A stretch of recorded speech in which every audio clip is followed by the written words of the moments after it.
It's time for The Drive with Q on Sports Radio 102.9 FM The Game. Now, here's Q. Good afternoon, everyone. 3 o'clock straight up on the East Coast. It is indeed a Monday edition of The Drive with Q, coming at you live inside the friendly confines of the Sports Radio 102.9 FM The Game studio, Southwest Florida's newest game in town, also powered by Coastal Sports Network. We are brought to you by our good friends over at Play It Again Sports and Acorn to Oak Digital Marketing, Branding, everything you need for your one-stop shop. On this Monday, September 9th, 2024, as always, I'm your host, Rich Quinones. Mi hermano, Angel Martinez, behind the glass, producing the show, keeping us on the air. 2 hours to play with. Get in on the conversation, 727-858-6650. And we've got a lot to dive into on a Monday in September, where if you are a football fan and you enjoy the sport of football and you want to go out and you want to enjoy your day and go with the family and get some yard work done and then tune in at a 1 o'clock or a 4 o'clock and you want to sit back, you want to relax, you want to have fun, you want to throw in a couple bets, maybe try to put a little coin in the pocket, whatever your little heart desires, I applaud you. I say go and do it. Enjoy yourself. Why not? Because life is short. Enjoy football because we are fans at the end of the day. And let me just start with my New York Football Giants. We will get into the Florida teams, by the way. You know, kudos, couple wins here and there. Rookie quarterback struggled. I have to start and get in to the New York Football Giants. You see the little helmet behind there. So yesterday, let me set the stage for you. I've seen this movie before. I know how this ends. I've watched enough football in my lifetime, and I've covered enough football over the years doing this. As fortunate as I am to have a microphone in front of my mouth, and now via the internet, as we like to say, streaming on multiple platforms, what have you, where I know good football from bad football. And I even think the ardent sports fan, right? The sports fan that pretty much knows exactly what the hell's going on. I think it's pretty clear the smart sports fan knows when they're watching good football. I think we can all agree. And what I saw, and I can't even say what I saw yesterday because I'm going to get into that as well. But what I witnessed when I went back and watched the debacle that was the friggin' New York Football Giants is a franchise, is a team that is absolutely pathetic. On a day, on a gorgeous Sunday at MetLife, you go up the Turnpike, here we go, the Drive 95. You want to go out. You want to have a couple pops. You want to tailgate. 1 o'clock game, home underdogs, Minnesota, 100-year anniversary, the 100 best Giants, turning back the clock, ugly uniforms, the offense setting back from the 1920s, whatever the hell it is, whatever the hell it was last night, whatever the hell you wanted to do yesterday, you drive up to New York to watch the Giants take on Minnesota. In a game that you say to yourself, here's an opportunity. They might not win a lot of games this year, but let me enjoy my September afternoon with family and friends and pay for gas and tolls and beverages and merchandise and tickets. And then what do you get? What do you get? You get an absolute pathetic, disgraceful, absolute debacle of a performance yesterday by the Giants. I mean, you want to talk about ruining your friggin' Sundays? And I've had many a Sunday ruined by this franchise. But I had to sit there. I turned around after that first drive, and they got the turnover, and they settled for 3. I said, I'm not watching this crap anymore. I'm done. I'm done with this shit. I'm done. I'm going to the beach. I'm going to try to catch some fish. I'm going to try to find peace and happiness and enjoy a little coffee on a Sunday because I knew exactly how this nonsense was going to end. Why? Because I've endured it for the last 15 plus friggin' years with this team. It's the same nonsense. It never changes. And yesterday that's the end for the quarterback. That's the end. That's the end for the quarterback. I don't want to hear any more conversation about Daniel Jones. And listen, that game yesterday, losing to Minnesota in the fashion in which they did, not even showing up. Not even showing up. You got all-time greats in that stadium. You got all-time greats. You got Jacobs and Plax and Toomer and Sims, Bavar. You got all-time greats, wall to wall. You think maybe you can play with a little pride? Maybe you can turn back the freaking clock? And what do? You go out there, you can't muster any type of offense. The quarterback looks absolutely lost. You get throttled 28-6, pick six, fumble, interception here, blowing assignments on special teams, gutless play calling by the head coach who decides to take the reins as an offensive coordinator because that's what he wanted to do. And what did we get yesterday? We got an absolutely embarrassing performance by a franchise that has given us a ton of embarrassing performance over the last 10 years. Nothing is new. Nothing is new with this franchise. Nothing has changed when it comes to the Giants. Nothing. You can turn around and you can give them different uniforms and different helmets, and you can strap on friggin' leather helmets and give them a friggin' small little leather football, the Duke, a Nerf football. It doesn't matter. It's the same crap that you see week in and week out. And they expect me to sit there and watch that nonsense for 17 friggin' weeks? Are you out of your mind? Are you out of your friggin' mind? You know, I feel bad if you drove up there. I feel bad if you spent money on tickets. You got fans leaving in the third quarter. By the way, burning jerseys and waiting outside for a quarterback to walk to the bus or to his car and heckling him like that. You're a friggin' loser. You're a jackass. Get over yourself. And I get why people heckle, and I get why people go after these quarterbacks, and I get why people boo. You have a right to do that as a fan, but sometimes you take it to a certain level. But the bottom line is this team utterly stinks. They stink. I mean, they're an embarrassment. And I told you this. 4-13 is now friggin' generous. You got a quarterback, and the best word to describe that quarterback right now is skittish because he's seeing ghosts. And by the way, the quarterback who was on the opposite field used to see ghosts in that same stadium look like friggin' Joe Montana yesterday. Slinging Sam Darnold, throwing for a couple touchdowns and over 200 yards and engineering offensive drives and touchdowns and play with a gumption and guts because they let him throw it and sling it. I mean, what the hell's the point of drafting Malik Nabers? You know, Jalen Hyatt, where was he yesterday? You know, the offensive line is still in shambles. And this defense, listen, the defense held him in check to some extent. I get it. But you give up 99 yards and Adoree Jackson, you just got re-signed. I don't need to hear you complaining and bitching and whining and crying about the friggin' refereeing and the officials in the NFL. Make a play on the damn ball, not on the defender. So 28-6, and I got to watch that slop?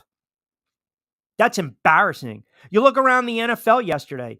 I mean, there are some teams, I told you this, a couple weeks into the season, they are going to be bad. You know, Carolina, we knew was bad. They lost 47-10. They lost 47-10. Besides the Chargers game and the Raiders and maybe, you know, the Cowboys game, because again, they kind of dominated from start to finish. You look at these games yesterday in the NFL, were they not competitive? They were all competitive except for a handful. One of them, you have a team that's a couple years removed away from making the playoffs, and they give their quarterback $160 million to go out and do what? I'm done with Daniel Jones. Nice kid. I think he's a decent quarterback. I think he's an athletic quarterback, and I think he has talent. But here's the difference. Here's the difference that people just fail to just friggin' accept. Daniel Jones can no longer be the Giants' starting quarterback. Daniel Jones might be a quarterback for another team in this league. He might be a backup quarterback. He can no longer be the starting quarterback for the New York Giants. He just can't. And when you have an ownership group and you have a GM that consistently are backing a play, backing their horse. Why? Because they're waiting to show everyone that they are right, and they know deep down it's not the right move. That's when all is lost. And that's what I'm seeing right now from the GM to the ownership group and then to the head coach who, oh, by the way, don't tell me he's not coaching for his job. Because panic has already set in around the NFL after one friggin' week. Go listen to Cincinnati Sports Talk, what they're talking about after New England, who basically just botched my friggin' picks. Way to show up for a friggin' week, New England. Beat Cincinnati 16-10. But go see what they're saying about that franchise. Man, listen, you got an NFC East right now with a young team in Washington, the Dallas Cowboys that just thumped Cleveland, and the Eagles, who a lot of people think eventually will figure it out. I don't, but they got the win against Green Bay, and their offense didn't miss a beat, and they didn't play in the friggin' preseason, and they were over in Brazil playing on a horrible field. Now explain to me, in what friggin' world can we rationalize the Giants scoring 6 friggin' points in an NFL where every team can score? Every team can score. Every quarterback can put up numbers, but every single year, you know what I have to hear? The same crap. This is the breakout year. Here we go. Come on, man. Stop. Stop already. You're kidding yourself. You're kidding yourself thinking that Daniel Jones is going to be the answer. And I'm not going to sit here and spend 2+ hours piling on Daniel Jones. But you paid this guy $160 million. You're giving him 40-something odd million dollars a year. You got to play better. This kid threw 24 touchdowns in 13 games as a rookie. He hasn't even sniffed that. He threw 10, 11, 15. The 1 year I give him 2022 because his legs and his arms and his heart helped get them to the playoffs. And I don't want to hear this crap because Saquon Barkley scored 3 touchdowns for the Eagles the other night. I don't care. I screamed this last year. I don't care. It doesn't make a difference to me. It does nothing to me. Go and enjoy your time in Gang Green. Go ahead. Go have fun with that. Whatever. I don't care. I don't care. They should have traded him and got some value, and that blew up in their face. It's about the offense. It's about the pieces in place that they have or their lack of. And right now, you mean to tell me you go back and you look at 2022 and the quarterback surprised people and the running back played well and they went to the playoffs and they won a road game and the quarterback really gave them what you thought you were getting when you drafted him with the 6th overall pick back in 2019.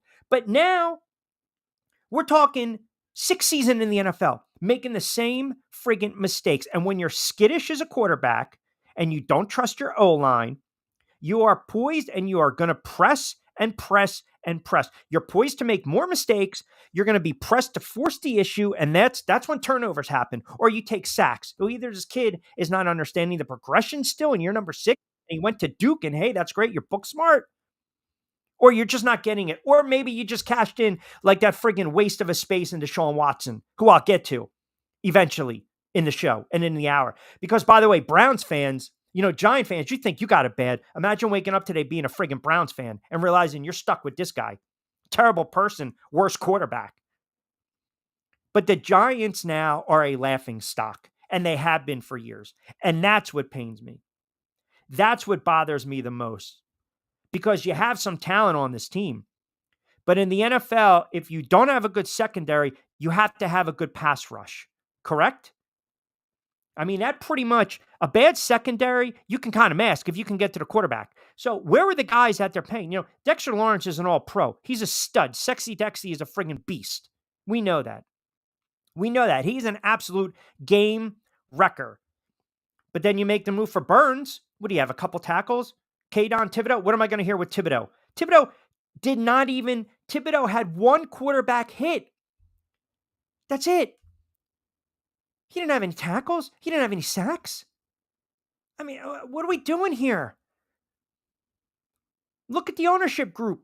Look at the GM. This is embarrassing. I can't deal with this crap. I can't for 17 weeks. I got to turn around. I'll go fishing every friggin' Sunday. It's the fall striper season. I don't want to endure this.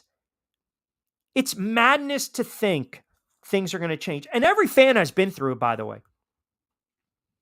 Every fan has gone through this. But now you're getting to the point where it's insanity. It's insanity. You are doing the same thing over and over and over, and you are expecting a different result.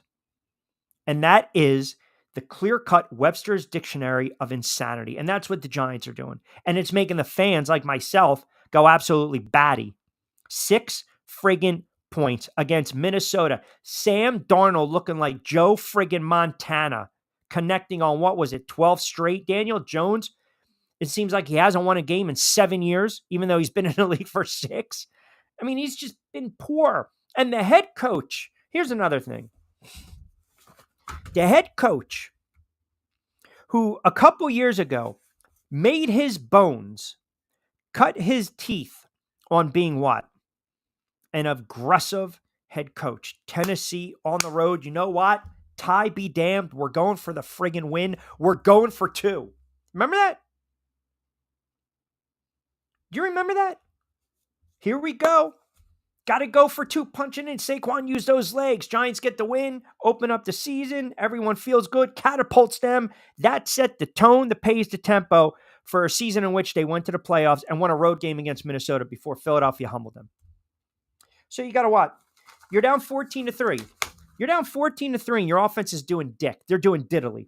You got a 4th and 3 now with about 7 to go before the half. Okay? 4th and 3 now. And I'll even pull up the play chart right now. So people don't think I'm absolutely just hating on this team right now or being unfair and not being objective. You got a 4th and 3 from the Minnesota 49 with 3:39 to go. You've done nothing up to that point. You got to give your fan base a little something, right? You got to give your fan base a little bit of juice. Give them something to smile about. You know, show me that gumption. Be aggressive. If I'm going to die, I'm going to die with my boots on. And what does he do? What does he do? He punts. He punts.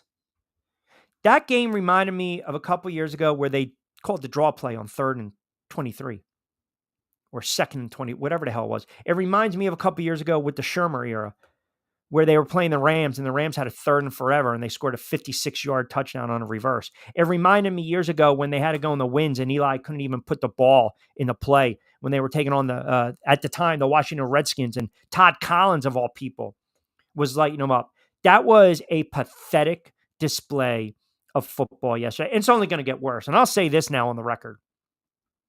I'll say it now on the record. You can bookmark this. They go out on the road and Daniel Jones struggles in that first half against Washington. He's getting pulled. He's getting pulled. But I'm over the Daniel Jones experience. I am. I'm not going to subject myself to this garbage, to this nonsense for 17 weeks because they're a bad football team. And I thought there was going to be some bad football in the NFL. And I saw a little bit of it yesterday, and we're going to get into it. We're going to run through the gamut of week 1. We'll obviously talk about the Eagles and the Packers and the Eagles with the win. You got the teams down in Florida, the Bucks, Miami getting wins. Again, kill me when I'm looking at the lines and some of these plays that I'm trying to make. But you just can't under any circumstances. I mean, look, they're not a competitive team. They're not. You look at Dallas and you look at the Eagles, they're light years ahead of where the Giants are. Light years ahead of where the Giants are. I mean, it's just, I don't mind if you lose. I don't care. Go lose a game, man. I don't have a problem with that. You can lose a game. There's nothing wrong with losing a football game in the NFL. That doesn't bother me. But when you don't show up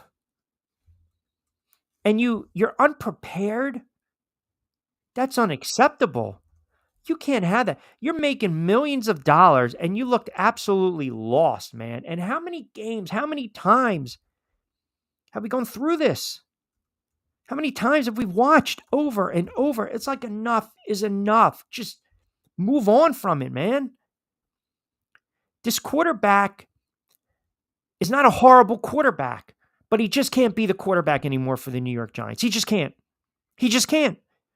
Whether it's Cutlets, whether it's Locke, it doesn't matter. I said, hell, they should have made a move for Jameis Winston. At least he'll throw the ball down the field. You got a head coach right now and a GM that if they fall to 0-2, and I suspect they will, and I didn't even look up, but I would venture to guess they're about 2.5, 3-point dogs against Washington. Where are you going to find some winnable games right now for the Giants? Seriously, where are you going to find winnable games for this team? If they lose to Washington, they'll probably lose to Cleveland. Then they have Dallas, Seattle, and Cincinnati, who's probably pissed off and they're going to run off a couple wins. And then the Eagles. Where are you going to find a win? When they're 1-5? You want to sit there and say, well, give the quarterback 4 or 5 games. What? Why? Seriously. What difference does it make at this point? From a gambling standpoint, their offense stinks. So you probably say to yourself, logic says, come on, here we go. Play the under. But I told you, this is a 4-win team. This is a 4-win team. You got a head coach that looked clueless with his play calling. You got weapons. Utilize them. You have a quarterback that's skittish. He's seeing ghosts. He's not confident in the pocket. He's not comfortable in the pocket. He's not looking off his reads. He's not going through his progressions. He's thinking about an RPO. He's thinking about tucking the ball down. He's thinking about holding the ball too long. And then instead of just letting it rip and playing with confidence, and you have the head coach. And by the way, some of the New York beat reporters, what a bunch of little rats you guys are, to be honest. What a little bunch of shit stirs you are, right? Because you right away, were you thinking about pulling Daniel Jones? It's one game. Now, I say all that to say, because I'm at the point now where the emotions come out, I've seen enough. But let that marinate. Let the coach friggin' watch the film, will you? So, of course, today the question was posed to him and broached as well. Daniel Jones is going to be the starter on the road against Washington. He's had some nice games against Washington in his career. And Washington's not a juggernaut, even though I picked them to win the East. But you have the Daniels rookie quarterback on the road, struggles. Here we go. We saw that yesterday. Now he's at home. But point being, man, you cannot pay these quarterbacks the type of money that the Giants are paying Daniel Jones and he not deliver. Dak Prescott went out and got paid. And Dak Prescott is getting paid for what he's done throughout the course of his career with the Dallas Cowboys. And I don't believe Dak Prescott is an elite quarterback. But again, you guys can slice it and dice it any way you want.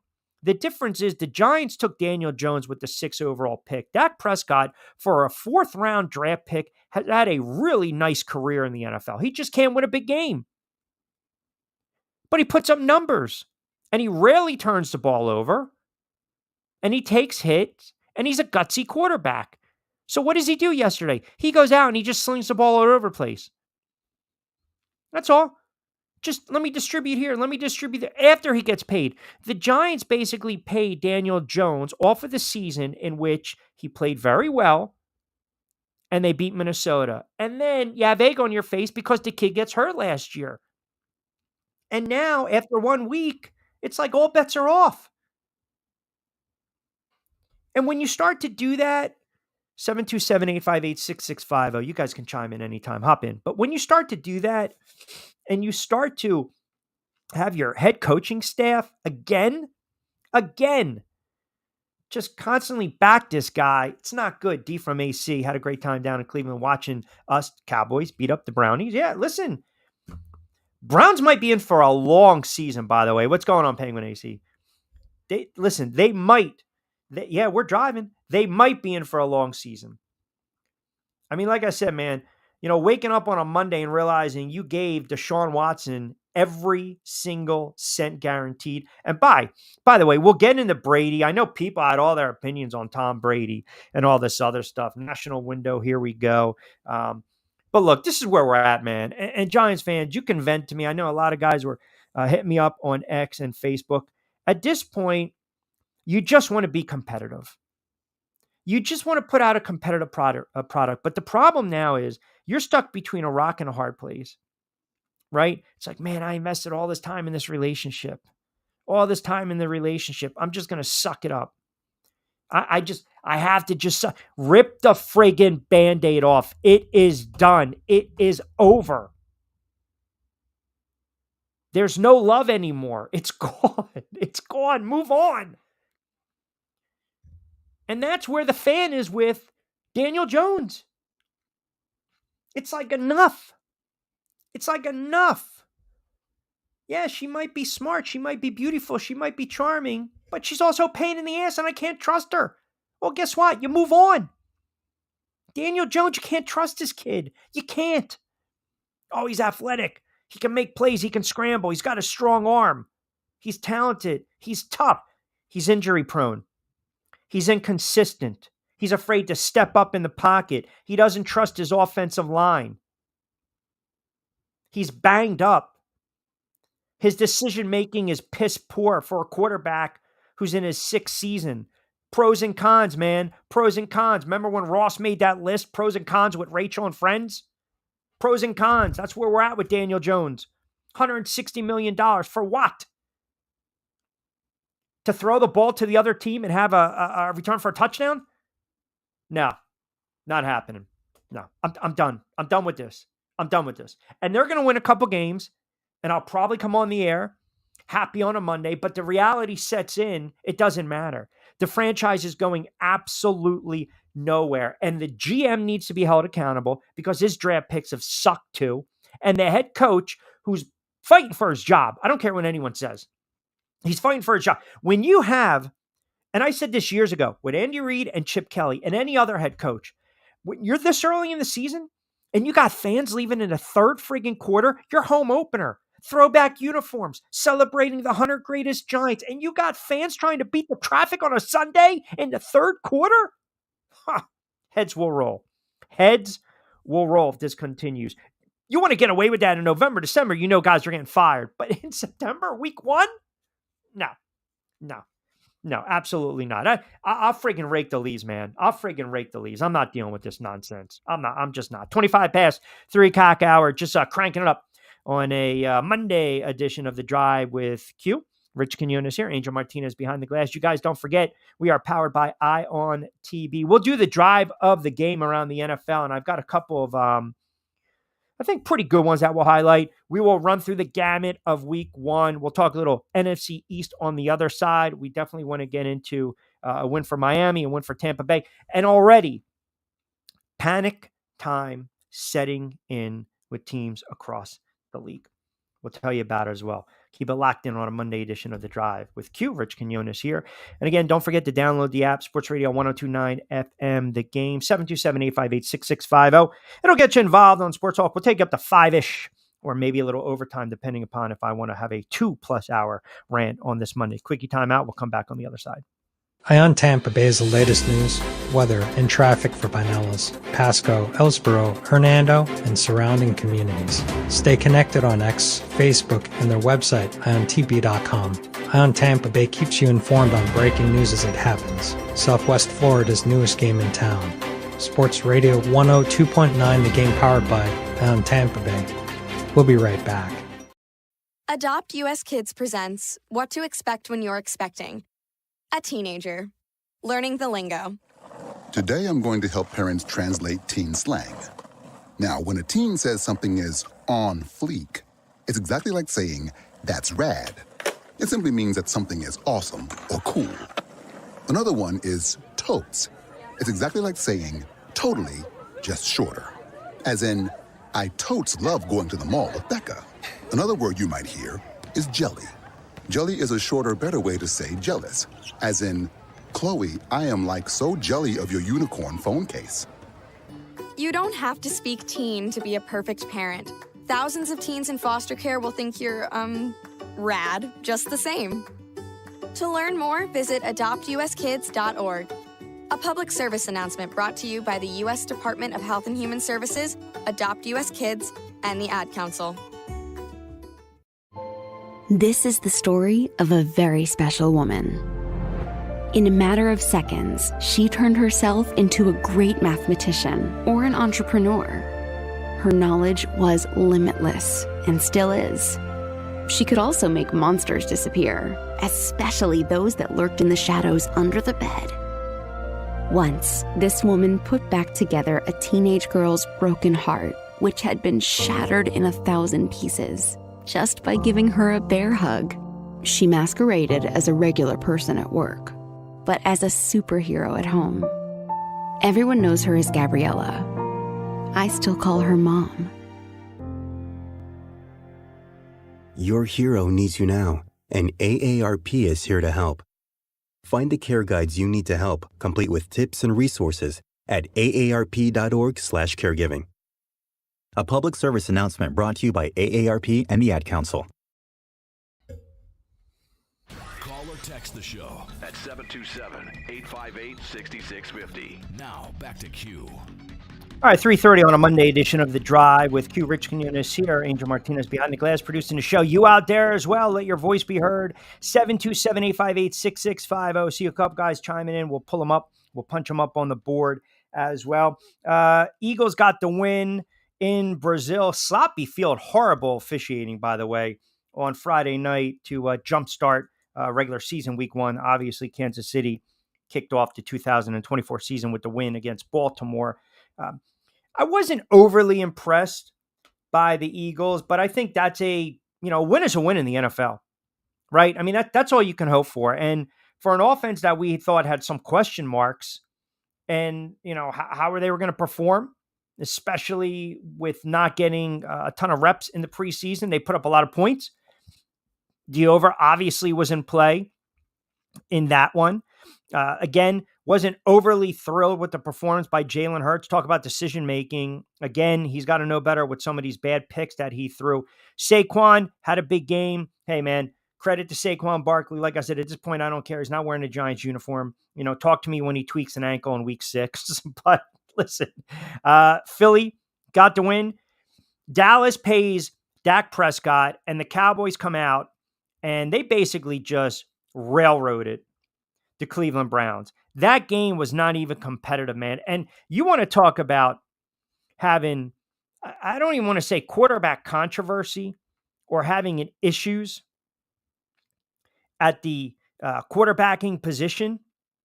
Folks, imagine being Cleveland Browns fan right now.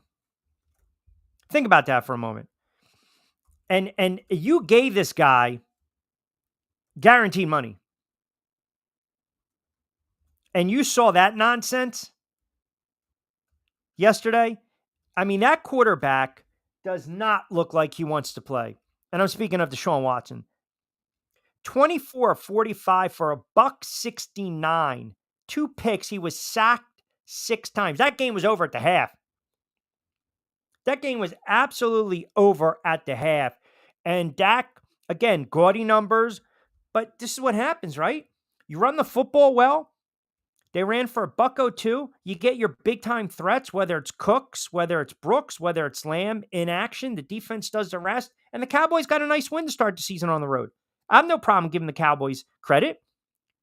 That's a nice win for the Cowboys to open up the season because a lot of people thought that the Cleveland Browns were going to be competitive. A lot of people thought the Cleveland Browns were going to contend in the in the AFC North.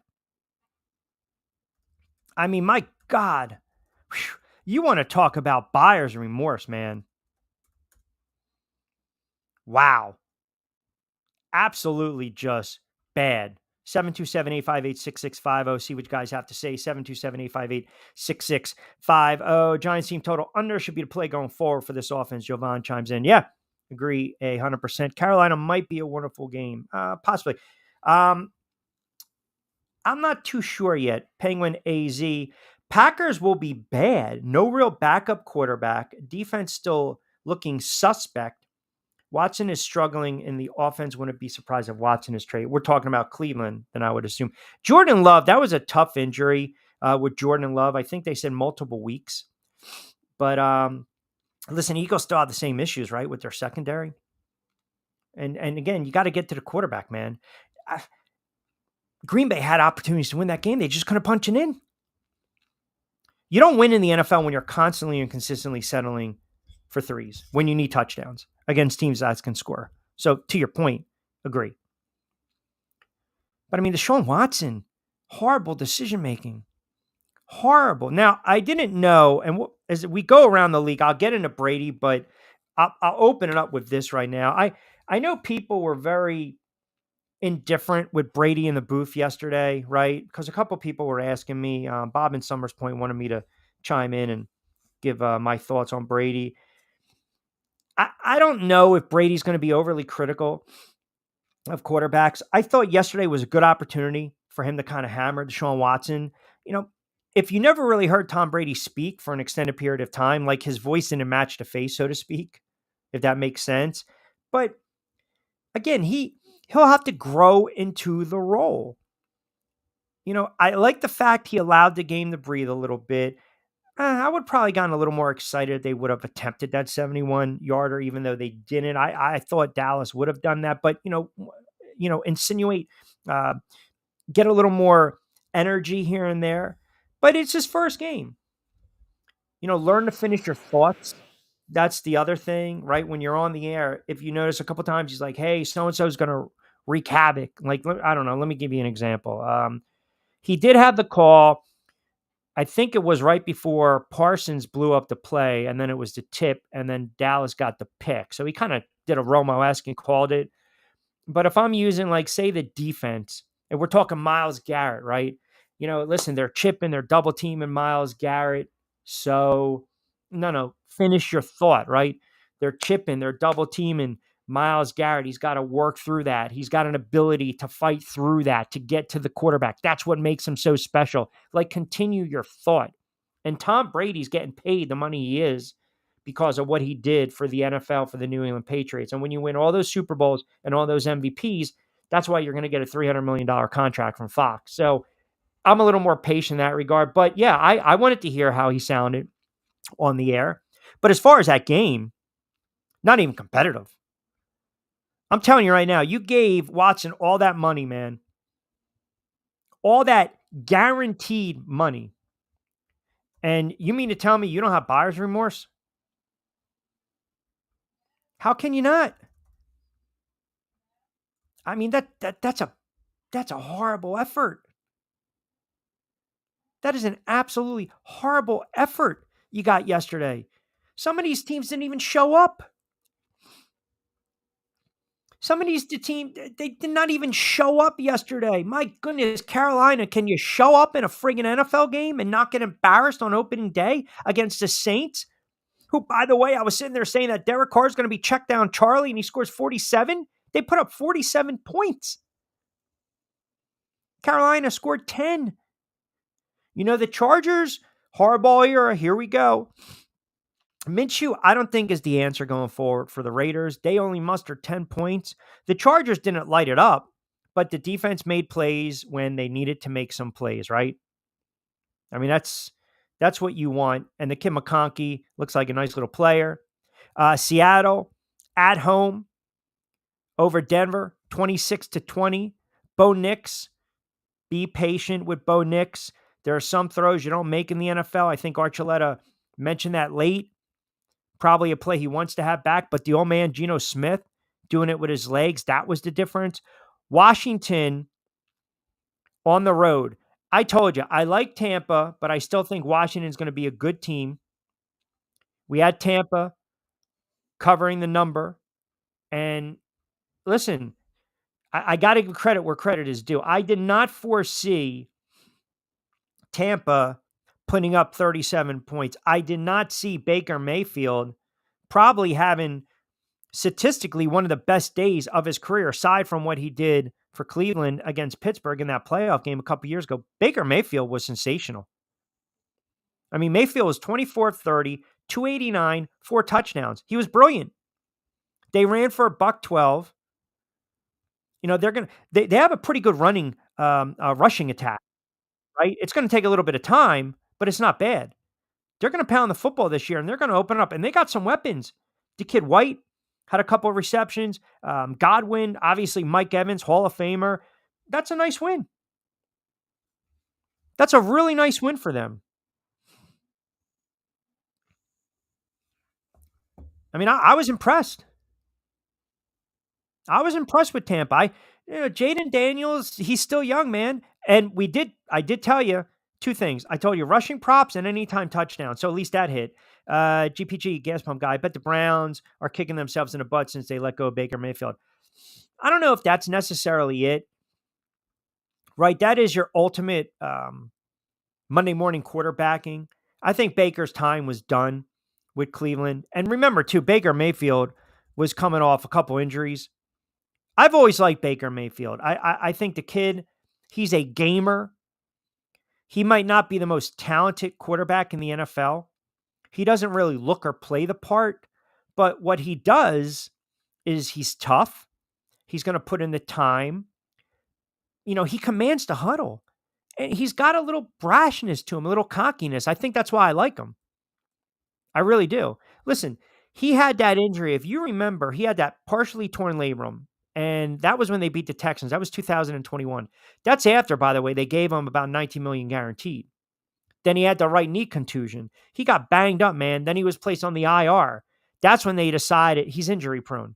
They looked at his numbers, 3,000 yards, 17 touchdowns, 13, 14 picks, 14 games. Deshaun Watson was sitting out there, and everyone wanted Deshaun Watson.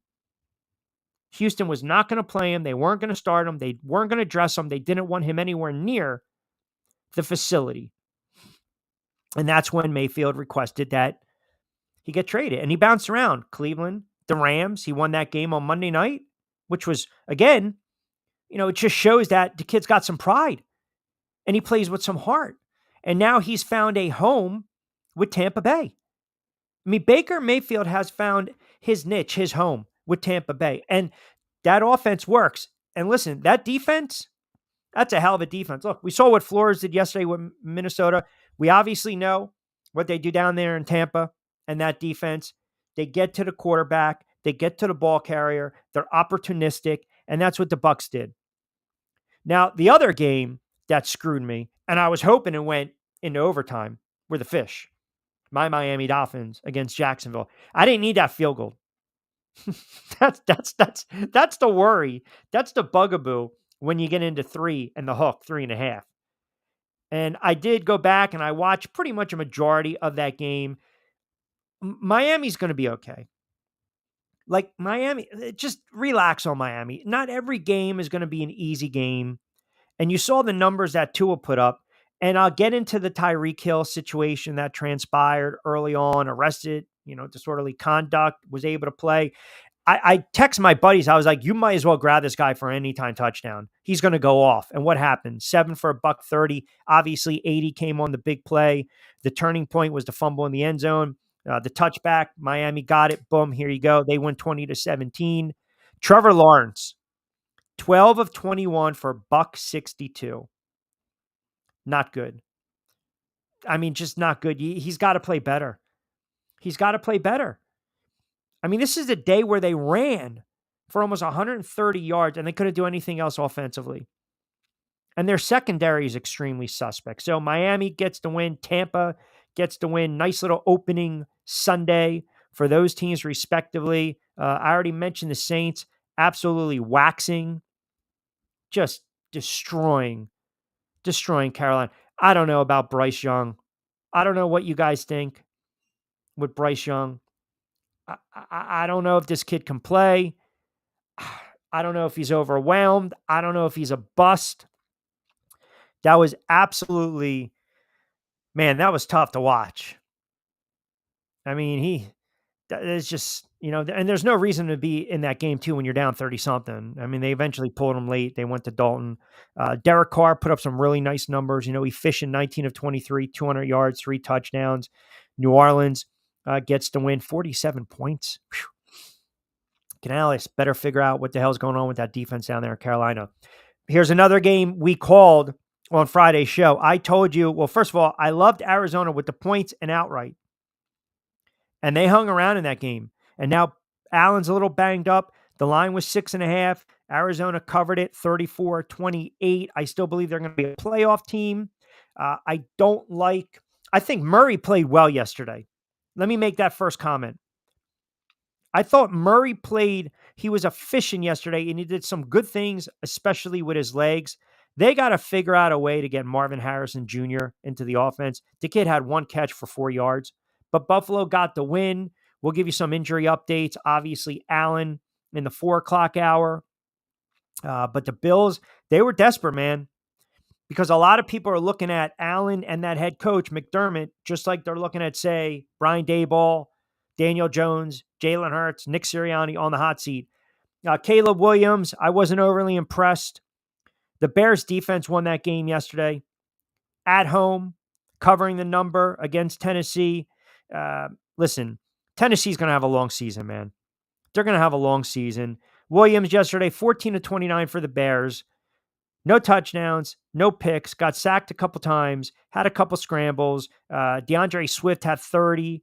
They were able to get more into the mix. Allen with a couple of catches, but the defense won that game for the Chicago Bears. They bailed out their quarterback. And again, he had a rough debut, right?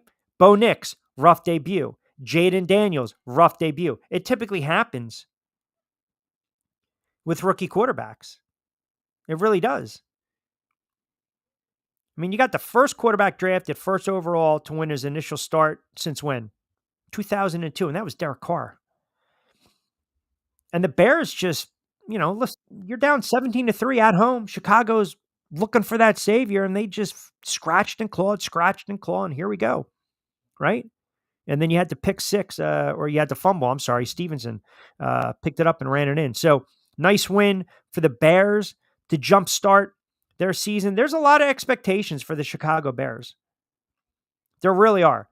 The expectations are they can potentially be a playoff team. Now, I'm not going that route just yet, and then you had the Rams and the Lions, and I was counting sheep, to be quite honest. I was exhausted. 26-20. Lions got the win. Again, you can't kick field goals against Detroit. They win in overtime by 6. And the Rams offense was somewhat quiet. We'll do the drive of the game from Zen Concepts. We'll do that in a 4 o'clock hour. But I want to hear again from you guys, 727-858-6650. Let me pull up some Facebook comments. We'll get to your comments and we'll get some tweets as well. Kevin, Eagles fan, chiming in. Q, I agree with you. The offense didn't look like it was 100% a go on Friday night. But as you alluded to, they got the job done. They put up some points and they got out of there unscathed. There was a long trip. I wasn't overly impressed. What were your thoughts about the Brazil experience, enjoying the show? I actually put that out on X. I posted it as a poll question, your initial thoughts. And I was very indifferent with the whole Brazil experience. I really was. I thought the field was bad. I thought the play was sloppy. I thought the refereeing was really bad. And it's just, again, the NFL's way of putting more money in their pocket. But the Eagles did what they needed to do, and that was get out of there with a win. And that's all you can ask for. You want to get out of there unscathed, do you not? So, all right. Fast approaching the 4 o'clock hour. Quickie timeout. We'll come back on the other side. Got a lot of tweets coming in. Got a lot of comments coming in. I want to hear from you guys. 727-858-6650. Week 1 will be in the books after tonight. The return of one Aaron Rodgers. The Jets and the 49ers. We'll tackle that in the 4 o'clock hour. Giant fans, I know you guys are venting. I'll read them off as well. Young quarterback struggling, but as I mentioned, a couple of local teams in Florida getting the win. The Cowboys getting a win, the Eagles getting a win. So again, a lot of NFL heavy talk as well on this Monday as we take up to 5 o'clock straight up on a Monday edition of The Drive right here on SR 1029. Ion Tampa Bay is the latest news, weather, and traffic for Pinellas, Pasco, Ellsboro, Hernando, and surrounding communities. Stay connected on X, Facebook, and their website, iontp.com. Ion Tampa Bay keeps you informed on breaking news as it happens. Southwest Florida's newest game in town. Sports Radio 102.9, the game powered by Ion Tampa Bay. We'll be right back. Hey, Dad, your prescription will be ready in just a minute. Hey, Dad, your laundry will be ready in just a minute. Dad, your lunch will be ready in just a minute. Hey, honey, why don't you take a minute? When you help care for a loved one, you give them as much time as you can, making sure they're safe and comfortable. But it's just as important that you take some time for yourself. At AARP, we can help with information and useful tips on how you can maintain a healthy life balance, care for your own physical and mental well-being, and manage the challenges of caring for a loved one. Because the better care you take of yourself, the better care you can provide for your loved one. Thanks, Dad. Thank you. You're there for them. We're here for you. Find free care guides to support you and your loved one at aarp.org/caregiving. That's aarp.org/caregiving. A public service announcement brought to you by AARP and the Ad Council.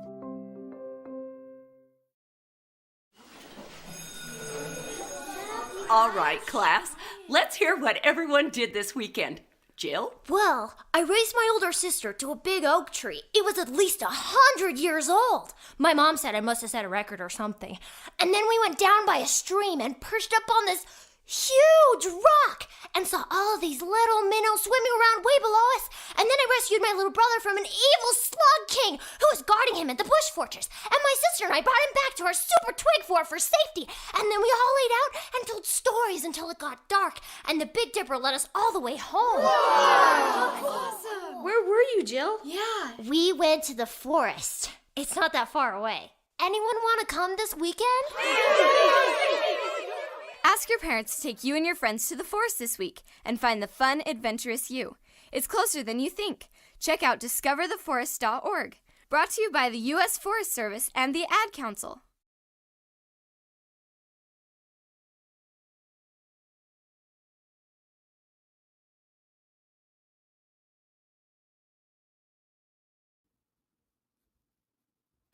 Don't forget to get social with us. Follow Q at RichQ on Q.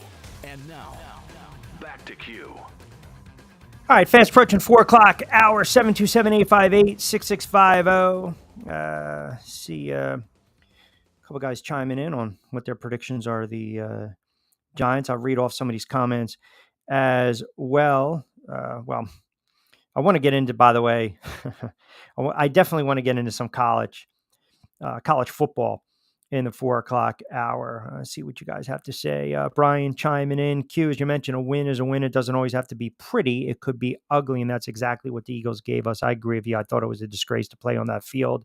The refereeing was poor week one. I don't want to give it a pass because this is consistent throughout the league. Yes. I mean, the officiating in the NFL stinks. I mean, we know that by now.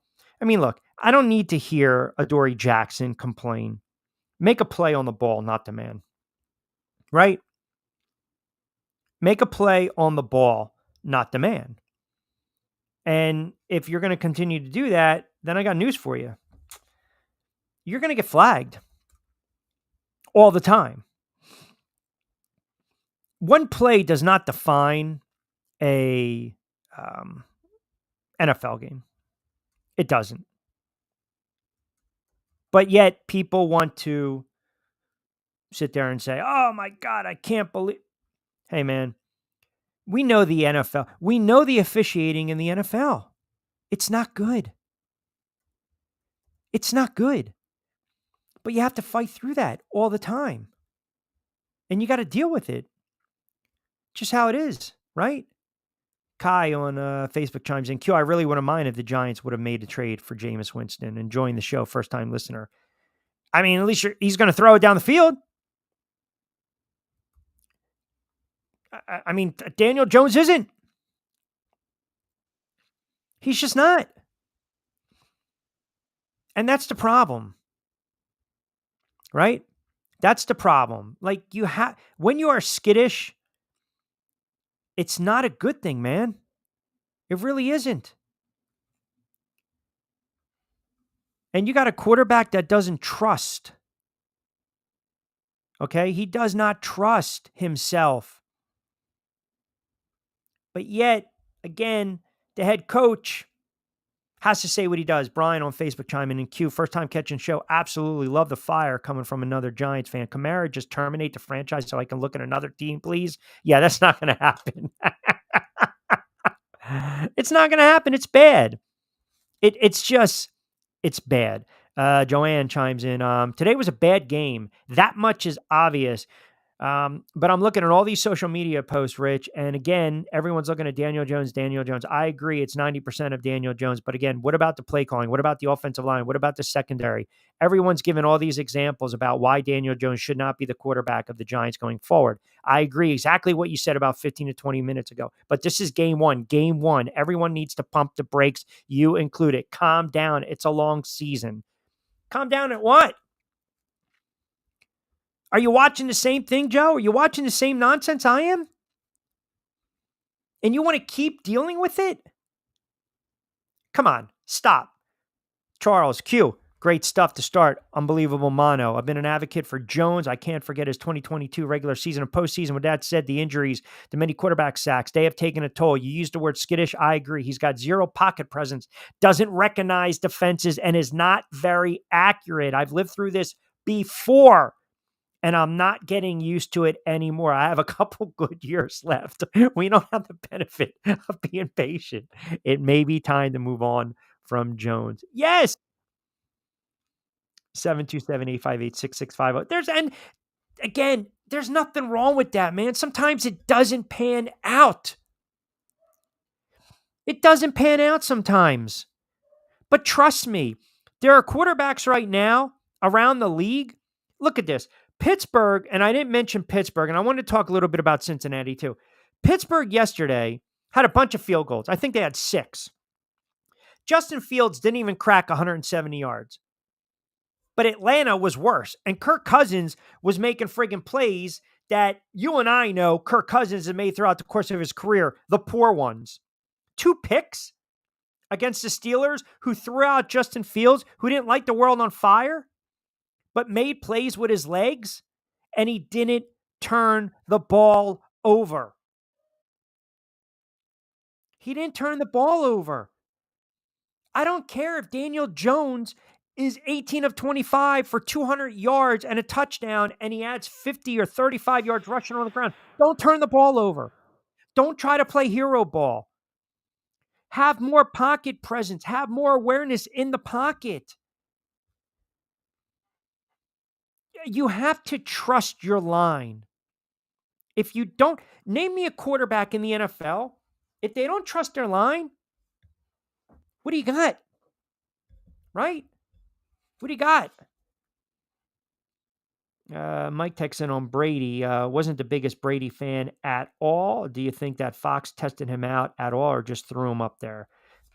Listen, guys, they do these mock games, but there's a difference from a mock game to real live action. And I think Brady wanted to let the game breathe a little bit.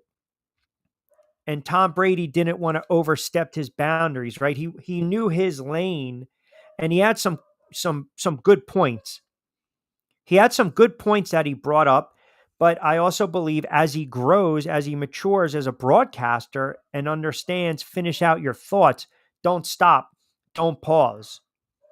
If he learns to do that, he's going to be okay. And remember, they're paying Tom Brady because he's Tom Brady. That's exactly what it is. They're paying Tom Brady because he's Tom Brady. They're paying him because he was the face of the NFL for 20 plus years and the face of the Patriots. He was an MVP, Super Bowl MVP, Super Bowl champ, wall-to-wall Super Bowls, and arguably the greatest quarterback of all time. The network decides we have an opportunity to snatch this guy because people are going to tune in. You know, a lot of times you'll hear people say, fans say, talking heads say, they're not tuning in to hear that guy. They tuned in yesterday to hear Tom Brady. They wanted to hear what Tom Brady sounded like. And if you never listen to him speak more than a couple minutes or listen to his pod with Jim Gray or the interviews post-game, you know, you probably say, who is this guy? His voice doesn't fit, right? It just doesn't fit. But that's a different story, right? I mean, I think he's going to grow into the role. I really do. I think he's definitely going to grow into the role, and I think it takes a little bit of time. You just can't come out and be gangbusters like Romo. Romo was predicting everything in the very beginning. Remember that? Romo was calling his shots as they were happening. He was calling his shots. You know, he was calling the play. He knew the formation. He understood. And Brady knows that stuff. I would have been a little more critical of Deshaun Watson, and maybe he's not going to. By the way, how about his former squad? How about New England yesterday? Oh, my goodness. Jeez. You know, they shut me up for a week because I told you I thought they were going to be piss poor, a bad football team. And I got trolled big time on X, and you know who you are. But they win 16-10 over Cincinnati, and Burrow doesn't even crack a $164. That's embarrassing. All right, 4 o'clock straight up, 16 to book, 60 to play with. We'll take you up to 5 o'clock straight up. Keep it locked into a Monday edition of The Drive with Q. We'll come back on the other side. A lot more NFL. We'll get into some college. Also, update on Tyreek Hill and a little baseball as well. 727-858-6650. See you on the other side at 4. Ion Tampa Bay is the latest news, weather, and traffic for Pinellas, Pasco, Ellsboro, Hernando, and surrounding communities. Stay connected on X, Facebook, and their website, iontb.com. Ion Tampa Bay keeps you informed on breaking news as it happens. Southwest Florida's newest game in town. Sports Radio 102.9, the game powered by Ion Tampa Bay. We'll be right back.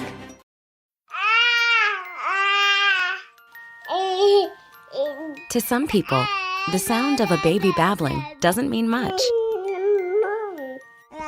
But that's not necessarily true. By 6 months, they're combining vowels and consonants. By 9 months, they're trying out different kinds of sounds. And by 12 months, their babbling is beginning to take on some meaning. Especially if there's no babbling at all. Little to no babbling by 12 months or later is just one of the possible signs of autism in children. Early screening and intervention can make a lifetime of difference and unlock a world of possibilities. Take the first step at autismspeaks.org. A public service announcement brought to you by Autism Speaks and the Ad Council. The following is made possible by Dad. Why was the basketball court all wet? Because the players kept dribbling all over it. The dad joke. Corny, grown-worthy, but also one of the simplest ways to share a moment with your kids. Why do you have to be careful when it's raining cats and dogs? Because you might step in a poodle. And kids that spend more time with their dads grow up to be smarter, more successful. Can I tell you a cat joke? Just kidding. And, with any luck, funnier adults. Why didn't the skeleton go to the dance? Because he didn't have any body to go with. Dad jokes rule. So take a moment to make a moment and give your kid a laugh. It's as easy as going to fatherhood.gov. Brought to you by the U.S. Department of Health and Human Services and the Ad Council. That's really funny. Download the Sports Radio 102.9 FM, the Game app, and tell your friends that Florida has a new leader in digital sports radio.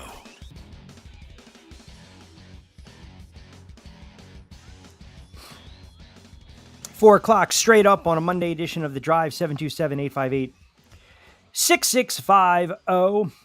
NFL Week 1 will cap it off tonight. The return of one Aaron Rodgers and the New York Jets against San Francisco. That line has sat pretty much as we expected.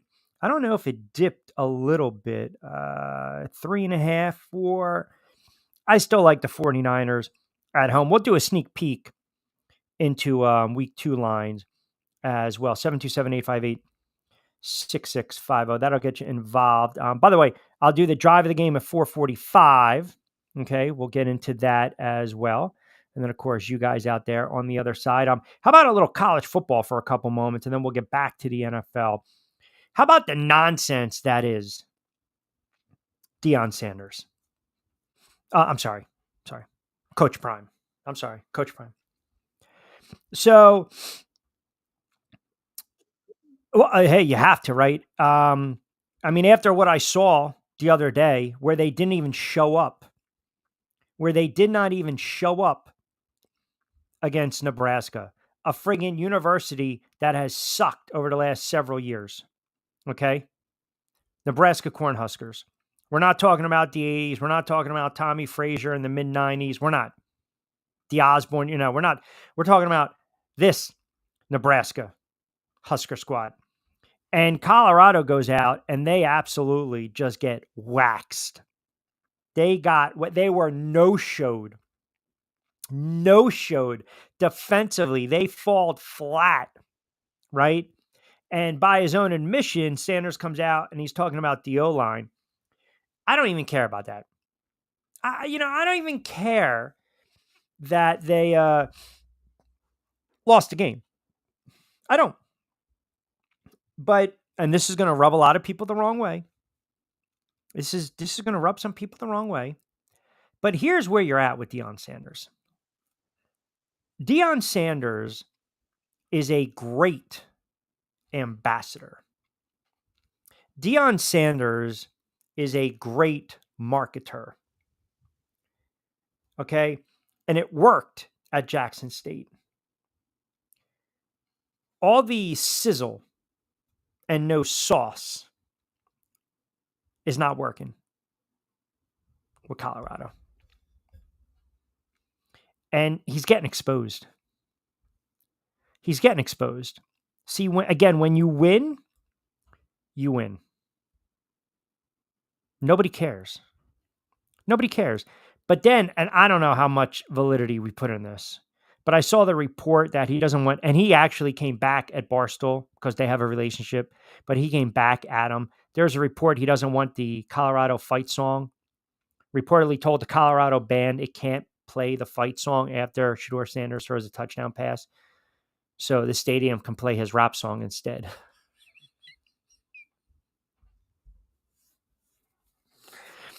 I mean, he had to come out and say that. Right? Listen, I like Deion Sanders. I love the cockiness, the bravado, the swagger. But I think he's more of a hype man. I think he's more of a marketeur, right? I also think at the end of the day, Deion's only concerned about his kid and Deion. I don't really believe he has the best interest in that team. I don't think he has the best interest at heart for that. I just don't. I think it's always been, when you have that massive type of ego, it's always about what? Yourself. Always. That's what it's always about. I mean, you guys can argue with me until the cows come home. But Deion is about what? Deion. That's what he's about. Coach Prime, Deion is about Deion and his kid. And that's it. I think he knows how to market. He knows how to push the envelope. I think he knows how to get people talking. He knows how to manipulate the media. He knows how to appease people. He knows how to placate. He knows how to play the game. That's the brilliance of Deion Sanders. But man, I'm telling you, man, when you don't win and you get throttled, the act becomes old. That's all I'm saying. The act becomes, I don't care what level. I don't care what level. Listen, they came out flat. Flat. You got to get your guys up. You didn't even show up. That's the problem. Look, we get on these NFL teams, they're not showing up. These college kids, you got to get these 18-year-olds ready to play, man. But I think ultimately, he's all about him. He's all about his kid. It's like 1-2, it's a package deal. And I'm not going to sit there and say he doesn't give 100% shit about the kids. That's not what I'm saying. I just don't believe at the end of the day, truth serum, he rarely is. I don't believe he's truly, really invested in the university and that team. It's almost as though I'm the coach of Colorado. It's about me. The limelight's on me. Everyone's watching me. They're watching my kid. Here we go. It's a 1-2 package deal. It's a 1-2 punch. And the Buffalo's the team. It's an afterthought. It's an afterthought. I mean, look, he got on the media guy. Now all of a sudden these reports coming about what to play, what not to play. The Colorado allowed him to put stipulations into his contract. I mean, who does that? If you do something like that, you better friggin' win football games. Correct? You better. I do not really know how much You know when you're all in with something, right? You're all in. You know the person is all in, even if things are going south. They're just going to keep staying the course, step by step, day by day. We're in this together, right? In the trenches, in the foxhole. Here we go. In the bunker. I do not think this guy's all in. Gesbum guy, look, I've said it from the get-go. Dion's just all about the money, whatever to boost the importance, I guess you would say, or a swagger. That's what he's going to do. Yeah. Again, Joman, same issue that plagued them last year, continue this season. They can't protect, can't run, and can't win in the trenches. Yeah, well, when you do that, I mean, we saw that when they played the big boys last year, right? Came up short at Jackson State twice. But yet, took college football by storm last year when they beat TCU. And what did we say? He's scaring the shit out of college football. Here we go. A lot of universities, a lot of boosters, a lot of talking heads, a lot of networks. Uh-oh. This is not good when we knew damn well it's great. But you have to win. And when you got a guy that's about, when it's all about him, man, when it's all about me, it's just, here's the thing. If you're going to keep pushing your son, that's one thing, man. I get it. It's almost like the little LeBron-ish kind of thing. But I don't know how invested he really is in with the rest of his players. I mean, do you guys agree? Am I off base here? 727-858-6650. If I'm off, let me know. Because I think you got to go all in. And, it shouldn't just be about Shedeur. It's got to be about the team. And he'll criticize, I get it. He's going to criticize his kid. I don't know. I think ultimately Dion is about Dion and his kid. That's just my take. And you're getting paid a lot of power. But I need you to be fully invested. You start a new job, you got to make a good impression, especially if you transferred or you're a different department or you got promoted, you come from a different position. Your body of work speaks for itself. You start, and I'm not saying tanking, but you start basically mailing it in, where it's all about me. Look at my credentials. Look why I'm here. Look at my resume. Look at my background. That's going to rub people the wrong way. And eventually, if you're not matching that with, say, revenue sales, and in this case, wins, the act wears thin. That's all I'm saying. The act wears thin. And sometimes people get tired of the act.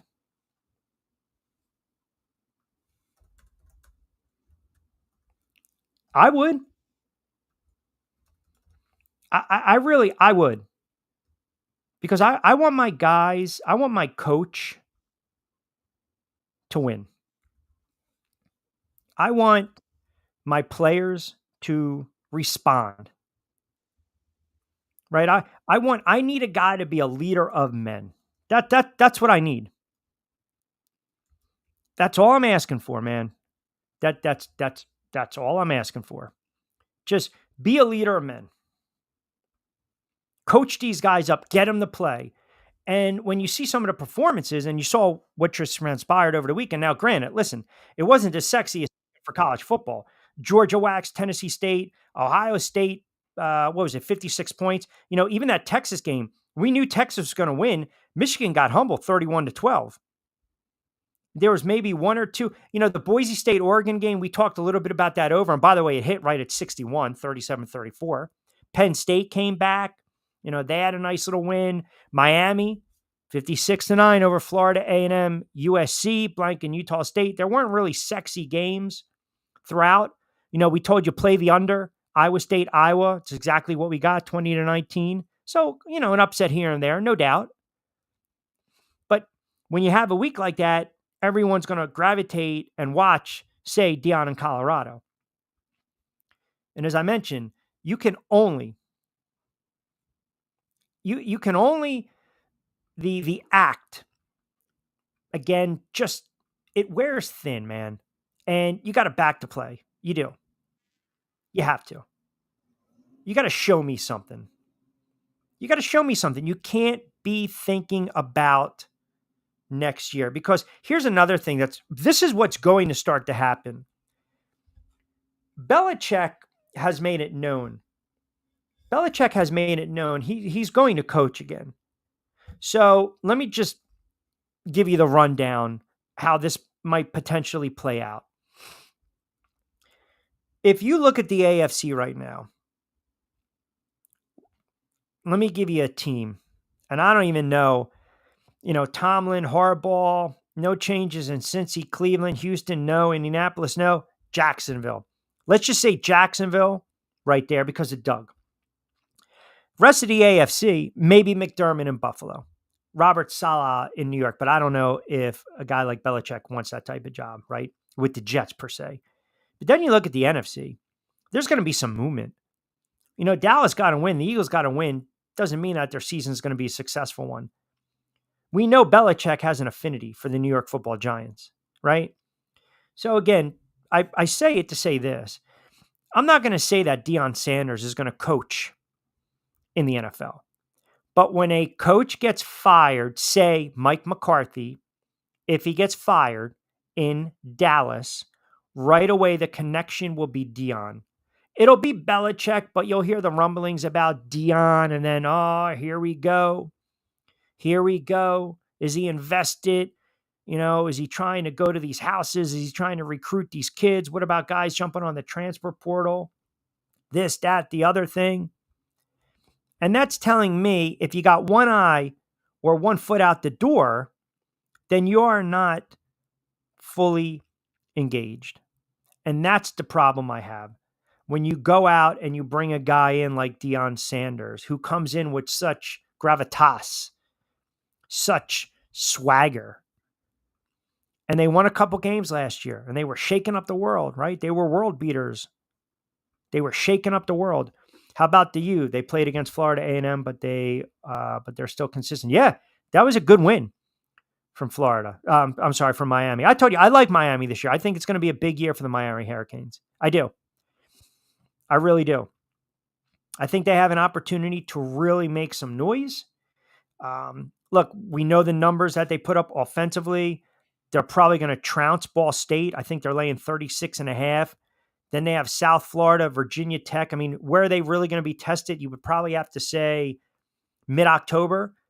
Miami has the benefit of only playing one ranked team. Well, pardon me. They played Florida to open up the season, but they have Louisville. Other than that, Florida State, Duke, Georgia Tech, Wake Forest, Syracuse, these are all winnable games for Miami. All winnable games. Cam Ward's a stud. Kid's a player. Kid's a player. They got the kid Martinez, the wide receiver. They got the other kid Fletcher. They got the kid Light, the running back. They're stacked. Yeah, I like Miami. Absolutely like Miami, no doubt. I think they're poised for a big season. Yeah, no doubt. It's funny too, because you bring up Miami and Florida State. A lot of times, man, we see when these coaches get fired, and if Deion had success, say like Michigan with Harbaugh, that catapults, right? Harbaugh is meant to coach in the NFL, but he can also use that leverage where he can turn around and take any job that he wants. That's the leverage you have, right? That's the leverage you have. So now if they can figure out a way, let's just say they win some games and they can turn it around and maybe you get a bowl bid. Who's to say he's not going to bolt? Who's to say he's not going to bolt? 727-858-6650. I just, again, you got to look at this objectively. You have to. All right, 20 past the 4 o'clock hour. We'll do the drive of the game coming up on the other side. We'll get into more of your comments as well. 727-858-6650. Drive of the game on the other side. We'll mix in a little baseball. I want to preview again tonight. You got week 1 capping off San Francisco and the Jets. Aaron Rodgers, after 4 horrible offensive snaps last year, goes down. Now, all of a sudden, Jet fans have been clamoring. They've been waiting. I'm also going to give you a couple teams that I think it's definitely cause for concern and time for panic. Keep it locked in. We'll take you up to 5 o'clock. Straight up on a Monday edition of The Drive, we are powered by our good friends over at Play It Again Sports. Labor Day has come and gone. Do not worry about it stopping right now. 1450 Clements Bridge Road in Deptford, New Jersey. They'll give you a good bang for the buck when it comes to used sports equipment and more, open 7 days a week. Very convenient hours. Again, lock them in. Check them out online. playitagainsports.com/Deptford. Also, let them know you heard it right here on The Drive with Q on Sports Radio 102.9 FM The Game. My guy Mark will take care of you. They got a good staff in there. They got throwback jerseys, tees, hats, sweatshirts. They got weights. They got cleats. They got bats, balls, golf equipment, and so much more. Again, 1450 Clements Bridge Road, Deptford, New Jersey. Your one-stop shop for all your merchandise need if you are an athlete or if you have kids going back to school playing in high school sports as well. On the other side, 727-858-6650. We'll take you up to 5 o'clock straight up. Adopt US Kids presents What to Expect When You're Expecting a Teenager. Learning the lingo. Today I'm going to help parents translate teen slang.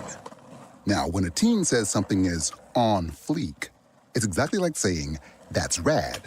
It simply means that something is awesome or cool. Another one is totes. It's exactly like saying, totally, just shorter. As in, I totes love going to the mall with Becca. Another word you might hear is jelly. Jelly is a shorter, better way to say jealous. As in, Chloe, I am like so jelly of your unicorn phone case. You don't have to speak teen to be a perfect parent. Thousands of teens in foster care will think you're, rad just the same. To learn more, visit adoptuskids.org. A public service announcement brought to you by the U.S. Department of Health and Human Services, Adopt U.S. Kids, and the Ad Council. This is the story of a very special woman. In a matter of seconds, she turned herself into a great mathematician or an entrepreneur. Her knowledge was limitless and still is. She could also make monsters disappear, especially those that lurked in the shadows under the bed. Once, this woman put back together a teenage girl's broken heart, which had been shattered in 1,000 pieces, just by giving her a bear hug. She masqueraded as a regular person at work, but as a superhero at home. Everyone knows her as Gabriella. I still call her Mom. Your hero needs you now, and AARP is here to help. Find the care guides you need to help, complete with tips and resources at aarp.org/caregiving. A public service announcement brought to you by AARP and the Ad Council. Call or text the show at 727-858-6650. Now, back to Q. All right, 22 past the 4 o'clock hour, Monday edition of The Drive with Q. Rich Quinones here, Angel Martinez behind the glass, producing the show. Keeping us on the air, we are also airing the show on X as well. If you guys are on the X platform, i.e. we still call it Twitter, don't forget you can give us a follow. Show is on at CSN Florida, as well as Sports Radio 102.9 FM The Game. And of course, Pete Shepard, he's airing The Drive with Q on his account as well. We got some great eyeballs, already over 1,000. So appreciate you guys keeping us locked in as always. So I did mention, as we typically do on a Monday, kind of an old school little man up Monday. I have a lot to man up on because my picks were horrible, but I want to get into the drive of the game. Now I went around the NFL, and this is what I typically do. We'll look at some of these games, and I think, long drives, when you think about it in the NFL, they can just be absolutely daggers, right? We've seen it. And I have to do it on this Monday. I have to tell you, the drive of the game from our good friends over at Zen Auto Concepts, paint protection, clear bra, detailing. Check them out online. Give them a call, 772-463-8500. Bring your card to the experts. Zen Auto Concepts is the leader in high-end detailing, Paint protection, they specialize in SunTech XPEL paint protection, high-end detailing, wet sanding, ceramic pro, and coatings as well. Voted #1 detailing shop in Florida. I got to give it to the Minnesota Vikings and slinging Sam Darnold. Did you watch the game yesterday? If you didn't, I don't blame you. I won't hold it against you. But the Minnesota Vikings put together a ridiculous drive. I mean, you talk about demoralizing drives. They're up 7-3. The Giants punt midway through second quarter. Giants did a great job pinning the ball, little teamwork, little hot potato down at the 1. And the Vikings proceed to go 99 yards.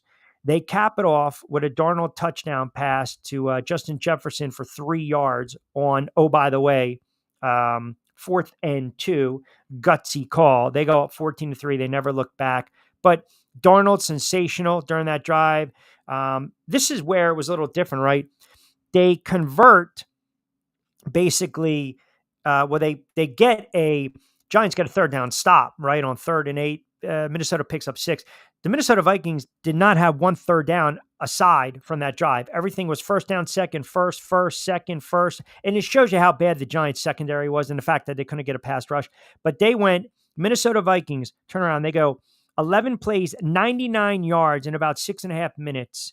And they punch it in. They go up 14-3. They never look back. They cruise 28-6. They move to 1-0. They get our Zen Concepts drive of the week for week 1 in the NFL. But it was a very impressive drive by the Minnesota Vikings. Early look at week 2 lines I'll get into, but panic mode already for some teams. Now, we can sit and say who had the best win in week 1. I got to give credit to New England Patriots. I don't want to take anything away from them. I don't know if it's more of an indictment on Cincinnati, but I had the Patriots pegged for maybe 3 wins this year. I mean, you were looking at their win total. I was hammering the under, just absolutely hammering the under. They got a really big win. Now, I still don't feel they're going to be a favorite in any game. Early look at week 2, they're getting 3.5 at home against Seattle. Oh, by the way, Giants are 2.5-point dogs on the road against Washington. But it still it shows you, right, from a betting standpoint, how they look at some of these games. And I'll do you one better. Think about this for a moment. When you win, and you have a big win in the NFL, and you win on the road to start a season, you think maybe the betting public is going to start to sway. Minnesota just waxed New York. They were laying 2.5. They got the win on the road to open up the season. Minnesota is getting almost 6 at home next week against the San Francisco 49ers. Tells you a lot. But panic time, yeah, it might be panic time. It's definitely panic time for the Giants. We know they're a bad football team. We already know that. Panic time for Cincinnati. I'm not yet going to say that. Because I've seen this team struggle before out of the gate. They went to the Super Bowl a couple years ago. My concern, though, now is the offense, the quarterback coming off those injuries, a little skittish as well. They only put up 10 points. They've got Kansas City. Cincinnati does not want to fall to 0-2. They don't. So I would say out of 1 to 10, 6. Not panic time just yet. Carolina, I think there's panic in this regard. We know they're a rebuilding team. We know they are a young team. They just lost their defensive tackle, their best defensive player in Brown, with a knee injury. I think he's out for the year. They've got the Chargers, the Raiders, Cincy coming up. They might be staring down the barrel at 0-4, but here's my concern if I'm a Panthers fan. The quarterback, man. That quarterback, some of the throws are just ill-advised across your body, middle of the field, double, triple coverage. Saints are already up 7-0, and this kid just basically throws it up for grabs. I think there's panic time in Carolina because you might have drafted the wrong kid. You might have drafted the wrong quarterback. Now, again, I'll give him a couple more games and see how it plays out. And if you want to say you're being too overly critical, give him another year with a new head coach and a different system. Okay. I'll keep it at a 4.5, 5 right now. If we're really talking, high extreme panic. How about Jacksonville? Man, there is something going on down there in Jacksonville. And I like Doug Peterson, and I'm a Trevor Lawrence fan. Trevor Lawrence got paid. And Trevor Lawrence has not really come up in a big spot throughout the course of his career. And if we're going to sit here and we're going to criticize all these other quarterbacks, then guess what? You got to turn around and look at the top pick in 2021. That's Trevor Lawrence. Now, again, you go back a couple years ago, ETN got hurt. We mentioned that. You needed to draft tackles, protect the quarterback. He still threw for 4,000 yards. He came back, had a big season, 25 touchdowns, 8 picks, make the playoffs. But then last year, couldn't win games late. And then yesterday, struggled, man. I mean, he really, really struggled yesterday. It just wasn't seeing the field. And I know we talk about season to season, right? Think about how Jacksonville, their second half of the season last year, the second half of the season, they lost to Cincinnati, they lost to Cleveland, they lost to Baltimore, they lost to Tampa Bay, they lost to Tennessee. They lost 5 straight, 6 out of 8 to close out the year. A lot of people thought Doug was going to get fired. Caldwell instead got the axe. But my panic, my rating, right, the scale right now for Jacksonville, I'm going to say about a 6.5, 7. 6.5, 7. So you got Cincinnati, you got Carolina, we know the Giants, you got Jacksonville. I can't, anyone else think of any other teams where you think maybe a little panic time? It's always an overreaction on a Monday. Atlanta, Kirk Cousins, the Cardinals had a good showing. Tennessee, we know they're not going to be a good team. I actually thought the Colts played well yesterday. I really did. I thought they played well yesterday. Raiders, Minshew's not the answer going forward. Denver's got a rookie quarterback in Knicks. Cleveland's the other team. Yeah, Cleveland's the other team. Deshaun Watson. Imagine being a Browns fan and paying him all that money. I mean, you think that's a worse spot? Would you rather wake up this morning, Angel, and be a Browns fan or a Giants fan? If you're a Giants fan, you paid your quarterback $160 million, $40 million a year, but you can get out of it in a couple more weeks when they bubble wrap him so he doesn't get hurt. If you're a Browns fan, you're stuck with this loser, and he stinks right now. Everybody needs a massage. I mean, relax. Sorry, the other word.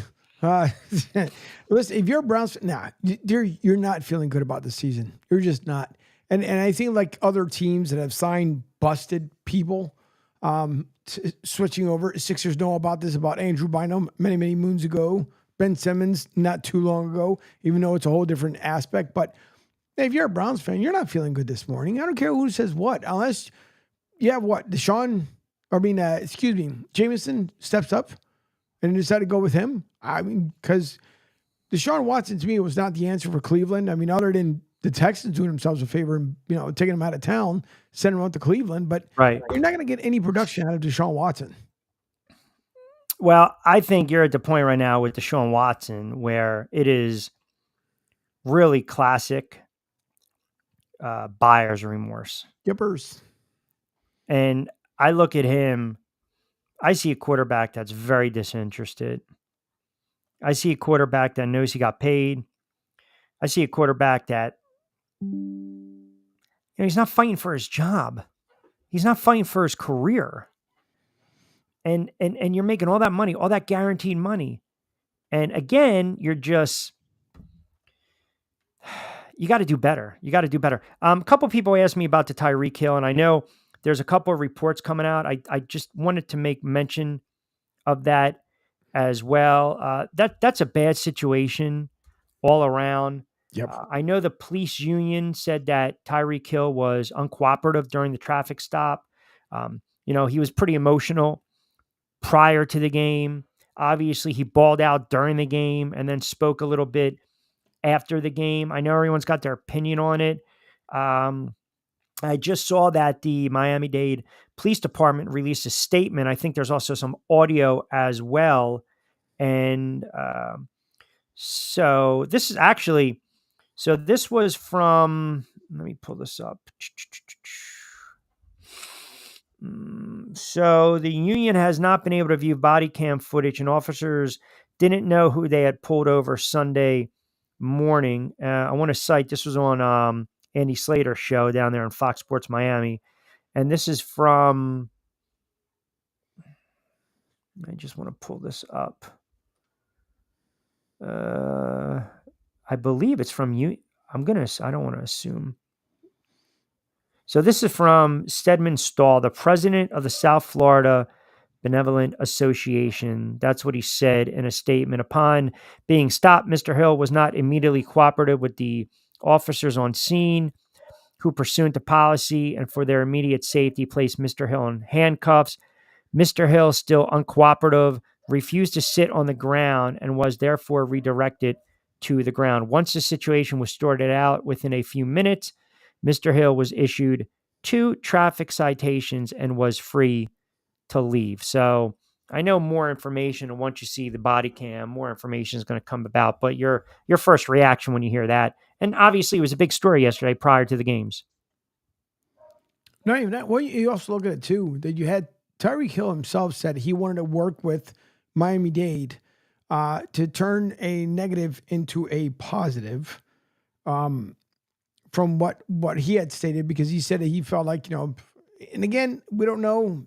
I'm pretty sure the body cam video will be released, the whole 9 yards, but he had mentioned he wouldn't work together with Miami-Dade so they can make this better, understand things better. As he also said during his post-game conference that he was raised better not to do something, I guess, will put him in harm's way, according to what he had stated. And so I know Miami-Dade put out the press release, from their union, whatever case to be, saying that he was being somewhat unruly, I guess, when they asked him a certain thing.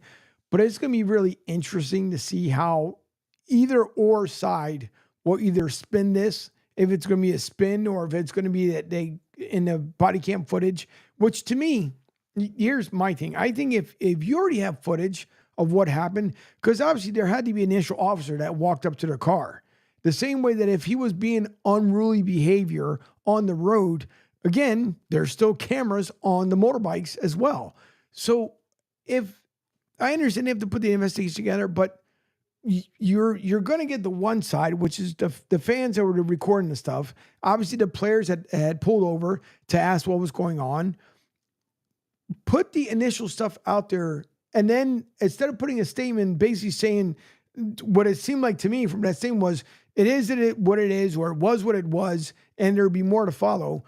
Put something out there at least so people could understand, like, okay, if he was being unruly, show something other than just what we saw from a fan perspective. Now, I personally did not retweet anything. I didn't comment on anybody's post or anything else like that because I want to hear what goes on. Because if you're quick to pull the trigger, and by that mean, putting yourself out there with the comments, then you're just as almost guilty as whomever wants to make up a story. So to me, at least say, hey, look, we are in the initial investigation, but here's a piece of the footage so you guys can see exactly what we're talking about. The rest were to follow.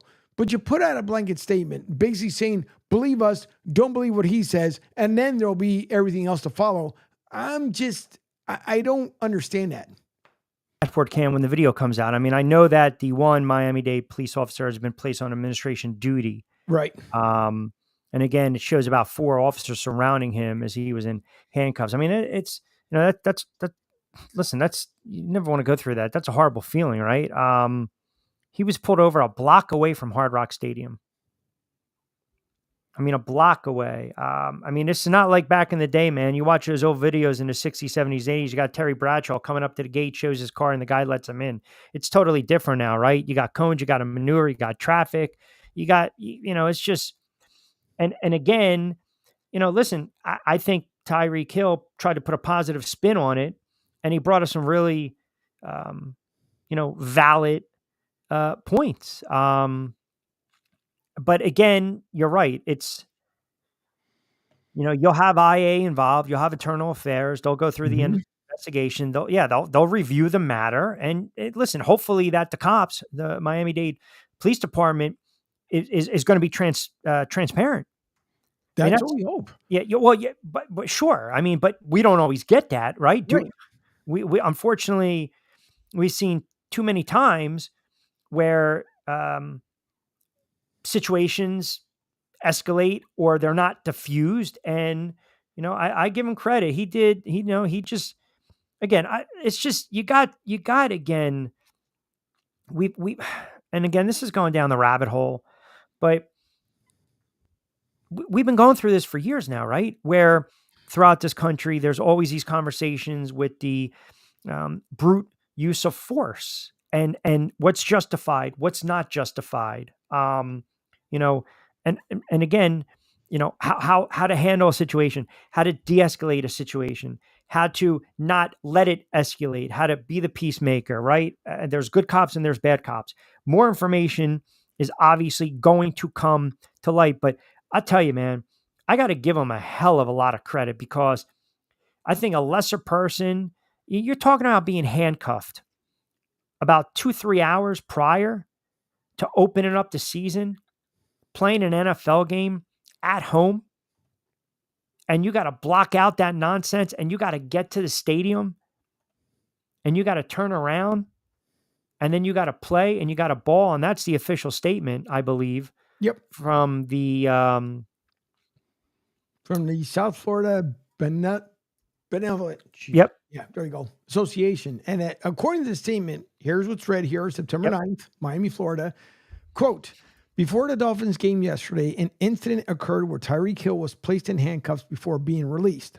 First, to be clear, at no time was he ever under arrest.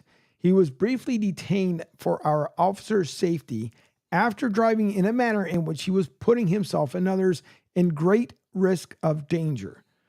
Upon being stopped, Mr. Hill was not immediately cooperative with the officers on scene who, pursuant to policy and their immediate safety, placed Mr. Hill in handcuffs.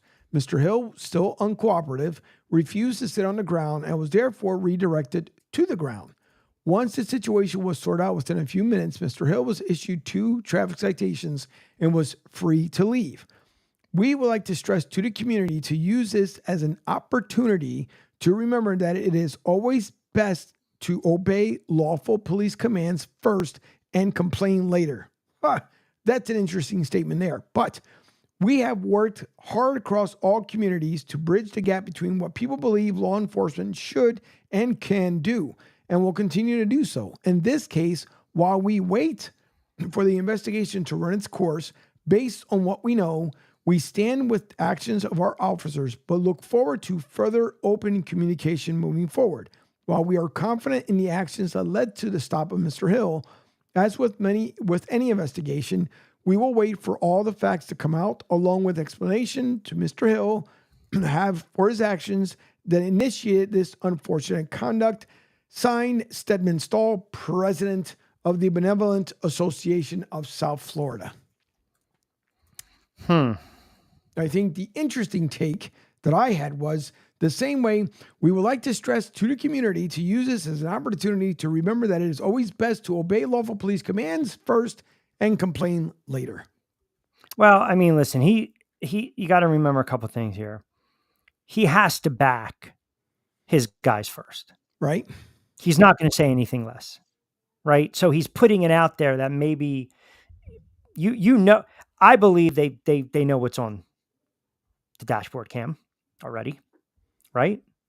So he's got to say what he said.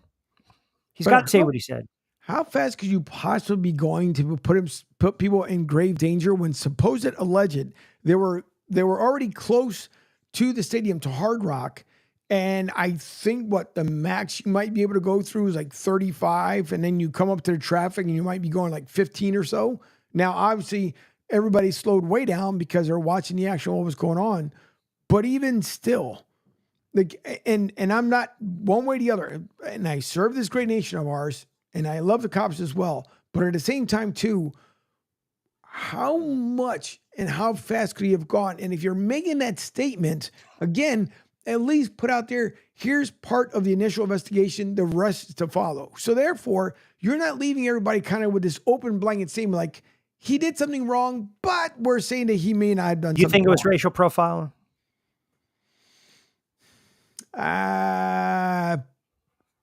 Come on now. I mean, listen, it's uncomfortable. Conversation's got it.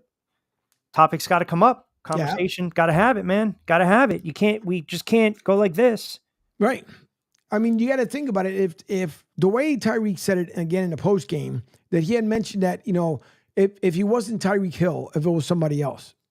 Okay. So now I don't know. You have a black man driving a Lambo, super expensive vehicle. And then you come out and like, sure, you're Tyreek Hill. Right. And I'm Linda freaking whatever Carter. So, you know, it's sad to say because we've seen this over and over and over again. And I guess could have gotten worse, probably. But at the same time, too, like you got to, how much, let's just say hypothetically, Tyreek Hill said, hey, man, I'm Tyreek Hill. I'm trying to get to the venue up there. I mean, this is me. And he pulls out his media credential, pulls out his driver's license, says, here's who I am. So did the passenger say something if there was a passenger? Like what all led to that you felt like he was being so unruly that you then had to put him on the ground, put your knee on his back, and then lift him up, and then you kind of jerked him down to the ground? Like, really? I mean, how much? And it's the bad part is because what we've seen, what's going on in the last few years, it really makes you wonder, like, how much is there truth from either side? And so I'm trying to play devil's advocate here to say, you know, how much does Tyreek say that, you know, when he says he truly didn't understand what was going on? I think a lot of people at that point driving past were also saying the same thing too. Like, how much really did they not know what was going on? I know Damon just sent a text and he said, I think they knew who he was and took the opportunity to exacerbate the situation. Could very well. What disturbs me most, by the way, not to make light of this because there's nothing to make light of. You dated yourself. I mean, you referenced Linda Carter, Wonder Woman. I thought maybe we'd go at least something 90s or 2000s, but be that as it may. It just popped in my head. I mean, I don't know where the frig that came from. I don't know. The original Thirst Trap, by the way, not Martha. Yeah, it's, you know, you have to prove that he was uncooperative. Right. And again, you know, is it routine now that you have to put a officer on administration duty?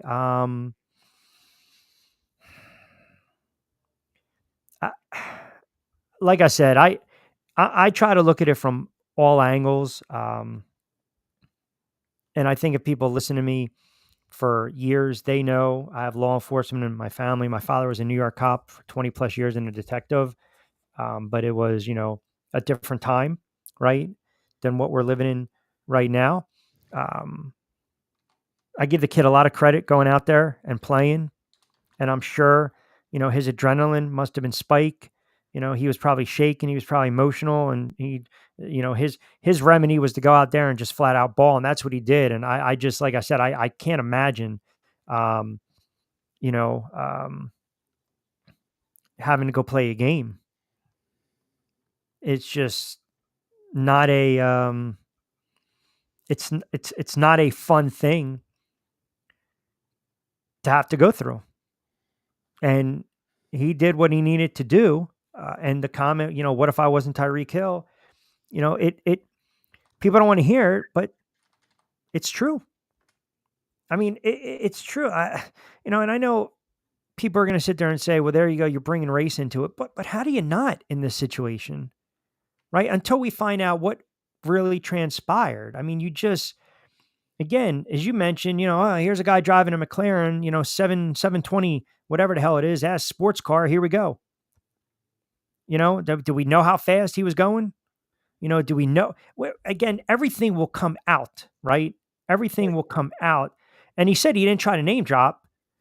or reveal he was a Dolphins player to police during the sequence. I wasn't raised like that to name drop or flash. So if you say I did something, write me a ticket. I'm a normal person too, Hill said. If you say I did something, write me a ticket, do whatever you got to do. But I'm saying don't be disrespectful. But in that case, sometimes you do have to just bite the bullet. I get it. Because if you mouth off to a cop, you're going to get arrested. Cop shouldn't mouth off to you. But the problem is they have the upper hand in that regard. And that's unfair. That's unfair. And that's just how it is. That's the hand we've been dealt when you deal with law enforcement. It's just how it is. By the way, Damon from Atlantic City says, and he very well may have said something, but was it threatening to the officers? Did he show any physical innuendos towards them? And good questions. Well, no, we don't listen. When the dash cam footage reveals itself, then we'll know.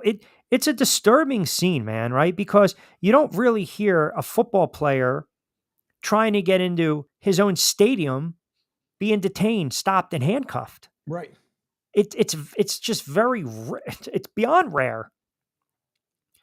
You know, if he's going 75 down, Calle Ocho, or going 75 down Collins Avenue, passing through my spot, the Big Pink, which I love, going 75, then you pull his ass over and you give him a ticket, right? If he's had a couple pops, if he's drinking, if he's DUI, driving under the influence, going 75, you pull him over, you arrest him, you slap the cuffs.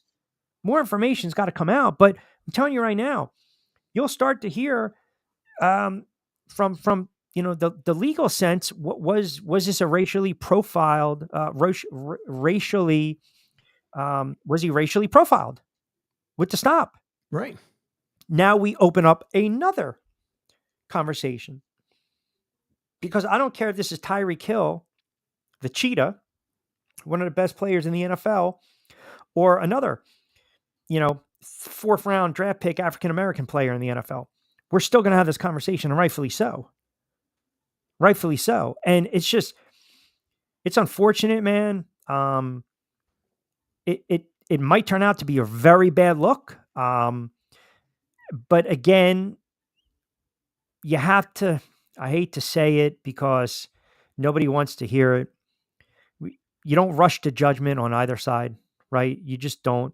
By the way, Matt LaFleur mentioned that Malik Willis will start. Jordan Love can't go. So again, if he's not cleared, so Packers are already dealing with some issues. I just wanted to get that out there with the injuries that we talk about. But ultimately, your guess is as good as mine, man. Your guess is as good as mine, because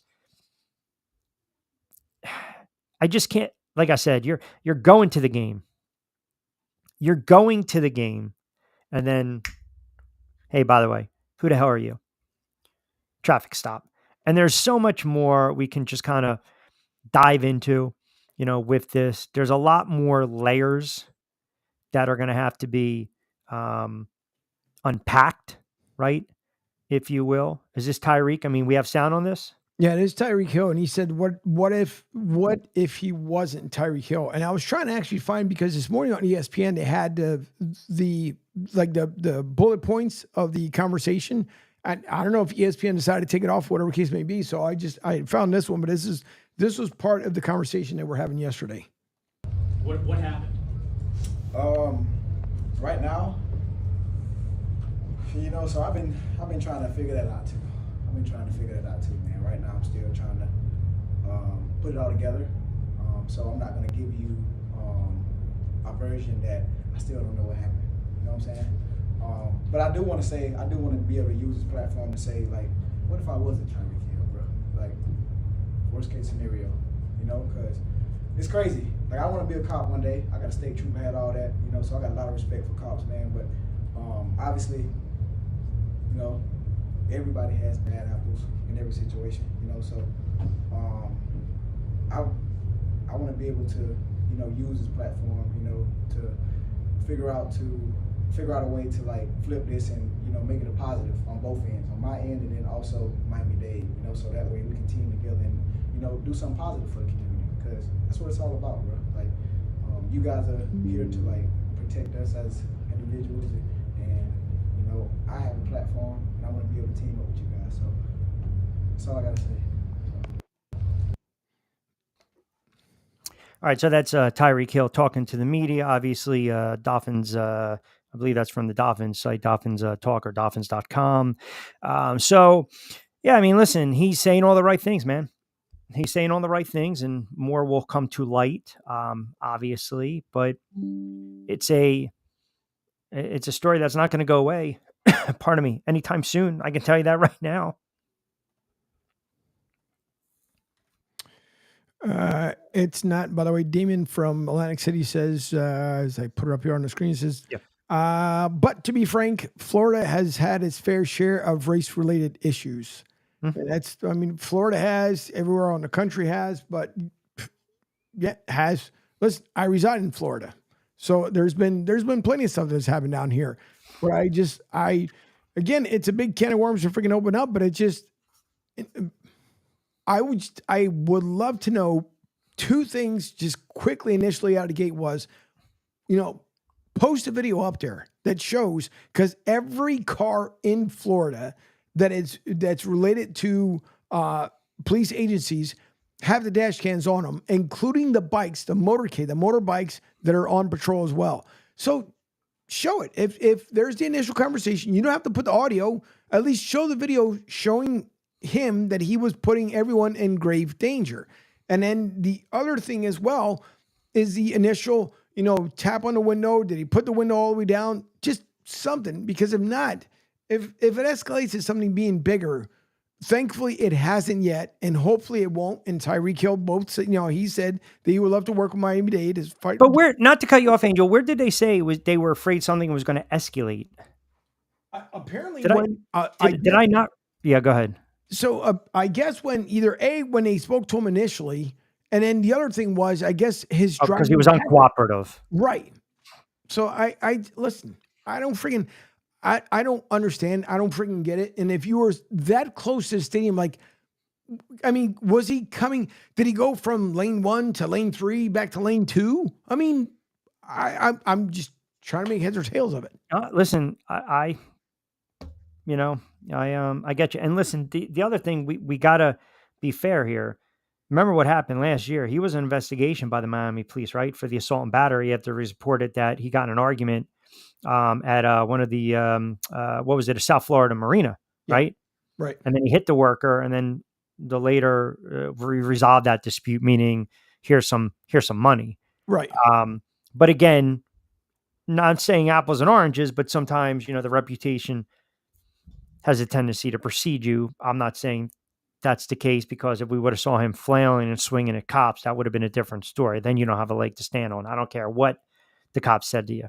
Can't hit a cop, right? You just can't. You just, but yeah, we'll see how it plays out. By the way, I know we got to start wrapping it up. 49ers, Jets tonight, the return of Aaron Rodgers, Monday Night Football.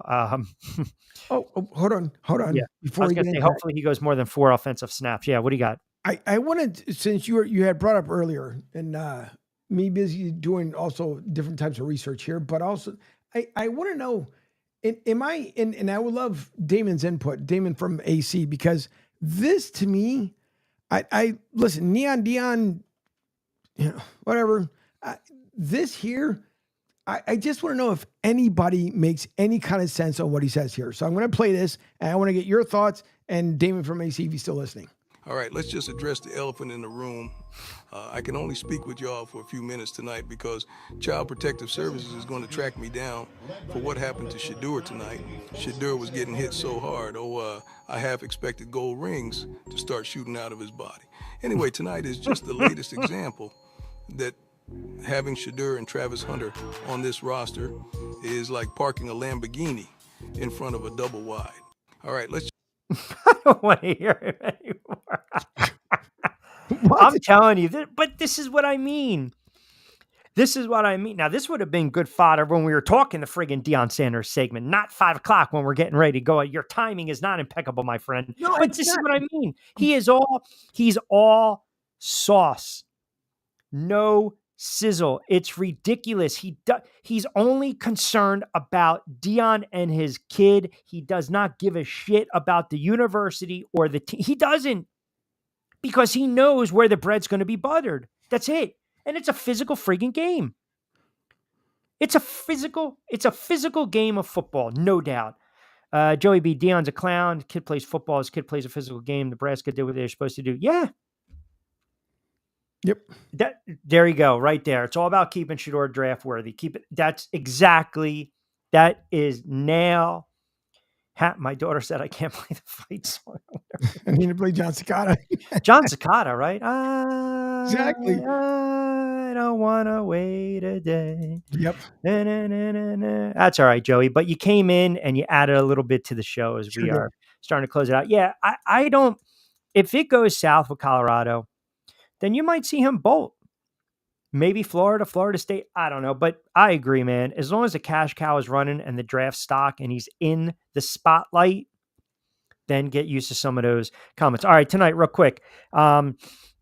49ers and the Jets, just some thoughts on that one. The line's pretty much settled in 4.5. I know the 49ers are banged up, but this is kind of the Aaron Rodgers, right? This is the debut Aaron Rodgers. Here we go.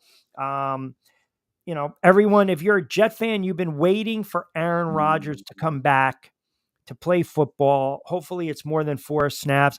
I think this is going to be a very entertaining game. I know the 49ers are a little banged up, but the 49ers also have to go out and prove that last year, again, wasn't a fluke. They're at home. Look how the season ended. Again, they had an opportunity to win a Super Bowl. They couldn't get it done. I think there's more pressure on Robert Saleh, Hackett, Rodgers.